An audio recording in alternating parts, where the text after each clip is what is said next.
Welcome, I'll be reacting to Outlander Season 4, Episode 12. This is not a market substitute, please support the original. I still feel like this is a ritual. They have captured Stephen Bonnet. Yes. She's like, I want to be there. Well, perhaps you should sit down. He is condemned and will hang next week. I thought you would want to know. I really love her dress here. Although how they're going to explain how far along she is, considering their engagement, that's going to be difficult. She wants closure. No, you cannot go. I don't want to watch him die. Thank God for that. I want to talk to him. Your father entrusted me the task of looking after you. I'm not sure that involves taking afternoon tea with a murderer. If he does not die by my hand, it'll be by another. But it must not be by your hand. Hear me, for the sake of the love I bear you. Your loving father. Parlez-vous français? Oui?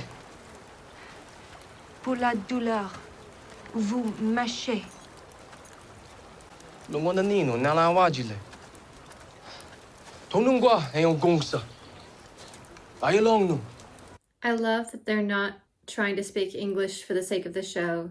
They're just using the, I hope, proper language. I don't know anything to be sure, but it's really nice when shows do this. It's much more immersive. I miss my mother. I dare say I find myself missing her at times as well. Particularly when I'm ill. Yes. In spite of her unwaveringly direct manner, she is a rather remarkable woman. Laugh all you want, but if you're not married, you go on top. If you're married, you go under. I know this is nitpicky. They are engaged, so I'll give them this. It's just very unusual. They should be layered, not linked. Yeah, I'm probably one of like 2 viewers that even noticed this, so we won't worry about it. Have you no honor? Did you break your word of honor? My loyalties were to a woman. Then you should not smile upon Joyeum. He has a point. Roger Mackenzie. You're the man that have Chris and Dogface. And where is that exactly? The province of New York. New York. Why are you here? Missionary.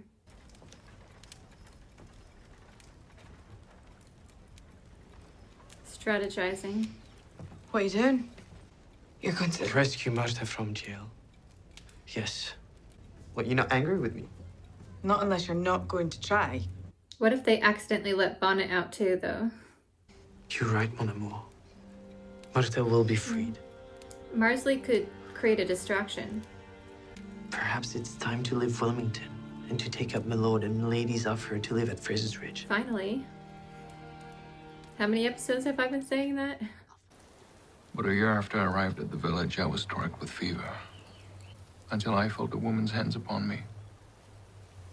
Soft, cooling hands. She cared for me with the gentle touch of an angel. Aww. After I had recovered, there was sin. Oh, I see. You see, my son, her touch had awakened a desire I'd long fought to suppress. An impure, unholy desire. Or a natural human one. I don't understand. They expected me to baptize the child, save its soul, but I could not. Why not? Well, why not? I am not in a state of grace. I have broken my vows. Okay. And so by the edicts of the church, I cannot perform the sacrament of baptism. Yeah, I doubt very much that the Mohawk are perturbed by the niceties of the church, Father. No, but you see, Roger, I am. I don't know too much about the priesthood side of the vows, but I can talk to what I was taught for friars and sisters. Generally, you take a vow of obedience, chastity, and poverty. There are some variations, but that's generally the 3. I have sat through many, many workshops on the vow of chastity. In fact, after one of those workshops, some of the other novices left. They did a self-examination and decided, no, this is not for me. But the biggest thing that was a takeaway for me was that one of the sisters emphasized the 3 vows are equal. And it's very easy to break the vow of obedience and, to a certain degree, the vow of poverty. You know, we want stuff. We live in a very materialistic society. Even so, in the 18th century, it's really easy to desire to own things, whether that's a new comic book or just really nice new shoes. And the church especially was not immune to collecting riches. Just look at history. So that's a vow that's broken a lot. And then you have obedience, and that's generally to your superior, but also to the Lord. And he's out here on his own, so he doesn't have to worry about that vow too much. The point of this long ramble is the sister reminded us it's okay to occasionally break the vow of chastity. It's not above the other 2. And you do accidentally, and sometimes deliberately, you know, stuff happens, break the other 2. So stop elevating it to a higher level. Bring it back down. What do you do if you really want that new sweater and you break the vow of poverty? You know, you ask forgiveness, reconciliation, and you come out of it having learned something. In this situation, he needed to hear that lecture from the sister of saying, no, it's not a higher vow. Bring it down. Forgive yourself and ask for forgiveness. So he needed to go through the novice training that I did, to be honest. He wouldn't be having this problem if he had. And we were also taught that having those desires is not wrong. It's normal, it's human. It's what he's trying to do, what we were trying to do. That was the abnormal one. That was the fighting against nature. And when you try to suppress them and think of them as wrong, it's not being honest about yourself. I have reams of notes on this vow, so I won't take up more of your time, but it's fascinating that Outlander brought it up because it's a subject that I know way too much about. Dig. Yeah, that's what I would do. If you can't go through, go under. Quick hide. Go. Bloody hell. Ow. Oh. O Father of mercies and God of all comfort, we humbly beseech thee to visit and relieve the sick servant for whom our prayers are desired. I have seen this punishment inflicted on another poor soul. He lingered for 3 days before finally dying. My God. Please. They don't know anything about the rituals of the church. Yeah, just do whatever ritual. Is to see you pour a little water on the baby's head and say a few words in Latin. I can't. Well, why not? You don't have to perform the sacrament. Yeah, Just say the Lord's Prayer or a Hail Mary and be done with it. listen to Roger. They'll never know the difference. But I will. No, my son, I know you're trying to help, but this... No, You're human, for God's sake. thank you, Roger. Oh, yes, forgive me, Lord, all my blasphemy. I will not mock the sacrament. He's like the most emo priest ever. So I left her, intending to go home. But then I changed my mind and went back, like an idiot. And instead of finding her, I found a man who, and I believe was her father, who beat me near unto death. Even then, I had yet another chance to walk away, to go home. So that was really the stones. It wasn't a dream. All I had to do was reach out and touch it. Because after all that, I still loved her. Look out for number 1. Well, from now on, that's me. And if you're smart, you'll do the same. I'm a little concerned about how cynical Roger is becoming. We don't have another hour. And that hole isn't big enough for a cat, much less a man. Oh. Well, you tried. I cannot baptize the child. I put myself in the hands of the Lord. I feel like he's going to get out, but then go back for the priest. Of course, they might end up in the middle of the big prison Ask me break. one more time if I'm sure I want to do this. I'll scream. She knows Fergus, though. Because they met earlier. You guys are not exactly subtle. I remember your face. And a few other things. But not your name. I do not think permission will be necessary. I'm told you're going to hang. I'm told the same thing. I have no choice but to live with what you've done to me. But you will be forgotten. My baby will never know your name. Will never even know that you existed. While you rot in the ground, I will raise my child to be a good person. To be nothing like you. That's what she needed to say. Dying man's last wish, then. Do not trust him. Don't go near that. Brianna, what are you doing? Don't trust him. Stand down. John! Fergus! What is the purpose of this attack? We're here to free your friend. As long as he's the only one you free. No. Oh no. Mr. Fitzgibbons. I will escort Miss Fraser to River Run. Over my dead body. Which you will assuredly be if you are caught. She will be under my protection. Tryon's protection. If she's seen with you, I'll neck will be on ropes. Oh no. Oh no. Don't reach. Dang. Effective. Roger's too honorable. He's going to go back. There's nothing you can do.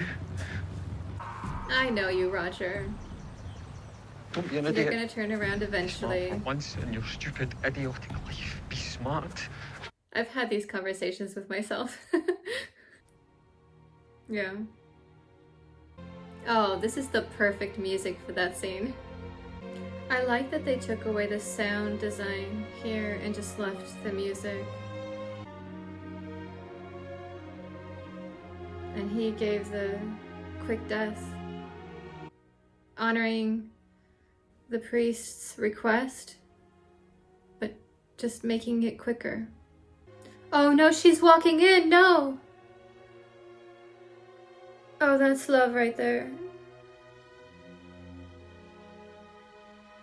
Oh.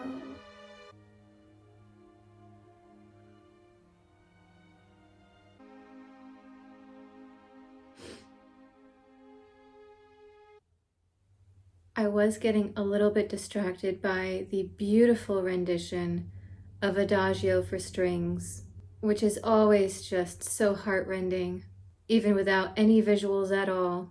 I almost found it a little bit distracting because it is such a well-known piece of music, and I was honestly just enjoying it. And so it kind of took me out of the episode for a minute because I don't know which orchestra they got, but just gorgeous. Love it. Okay, the actual episode. This was a tough one. It was interesting to see the internal struggle that Roger was going through, where he was just, I can't deal with this anymore, completely cynical, giving up on life, basically. It's just about you, surviving for number one. And then at the end, where he basically turns back into the Roger we know and love and is like,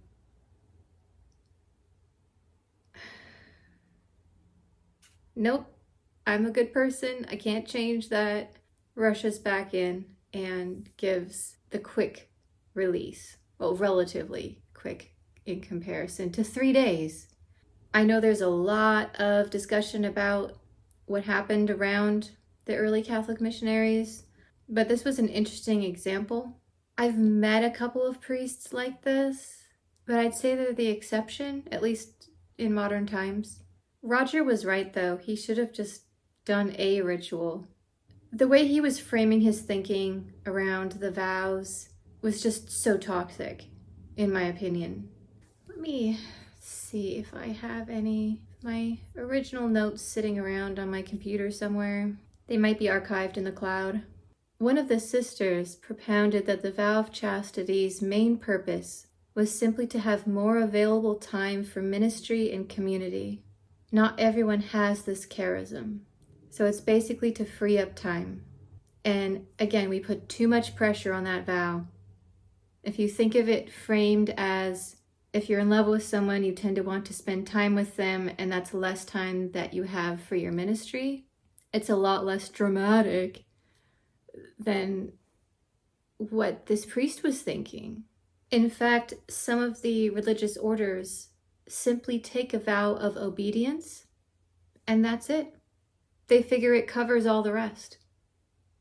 Now, that's not true for the priests, but you see where I'm going with this. It's not as end of the world level as some people make it out to be, like this young lad here. And going back to obedience, it comes from a Latin word about listening. And the way we were taught is it's about being open to listen to others, which he wasn't doing when Roger was trying to talk to him. He wasn't opening his heart and truly listening, which was what that vow calls for. I could talk about this for ages, because as part of the training, lectures on vows were probably the most common thing that we had for months on end. And we obviously had to write things about it, give presentations on vows, as I recall. It's been a little while now.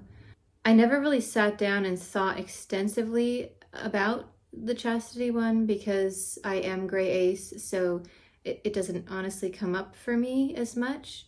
And looking back, I really should have delved more deeply into it with the sisters while I had the time with them, because I tended to just kind of go through and go, oh, I don't need to worry about that one, you know? The one I struggled with the most was obedience. That was why I ultimately left. Me being somewhat like Claire, I tend to point things out.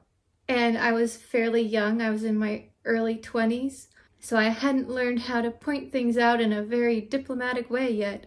And so that also caused some friction because, you know, when I was told to do something I completely disagreed with, I didn't meekly do it, you know, like you're supposed to as a novice. And no, I'd be like, why are we doing this? Shouldn't we do this instead? And that's what makes me so frustrated with this priest character. And he needs to just stop being so emo about it and realize that it's normal for someone in religious life to not be perfect. You're not going to be able to do that. It's okay. We've all been there. It's just, for me, it was a different vow that I had trouble with. So there's your long-winded, accidental discussion about Roman Catholic religious life vows that you did not sign up for, but that I honestly still think about quite often. And I really should just go through and read my notes again, because it's been over a year since I read through them. And it has some interesting concepts. I learned a lot as a sister. I'm actually really grateful for my time there, even though it was the most painful experience of my life. It was also the time that I think I grew the most. And some of the sisters are some of the most amazing people you've ever met. And the friars as well. I met some absolutely fantastic friars. And honestly, knowing that gives a sense of hope that there are good people out there, loving and compassionate humans that recognize their flaws and know that they are not perfect. So this was an unexpectedly religious episode. We are very close to the end of this season. I think it's been the most thought-provoking, and I look forward to how it ends.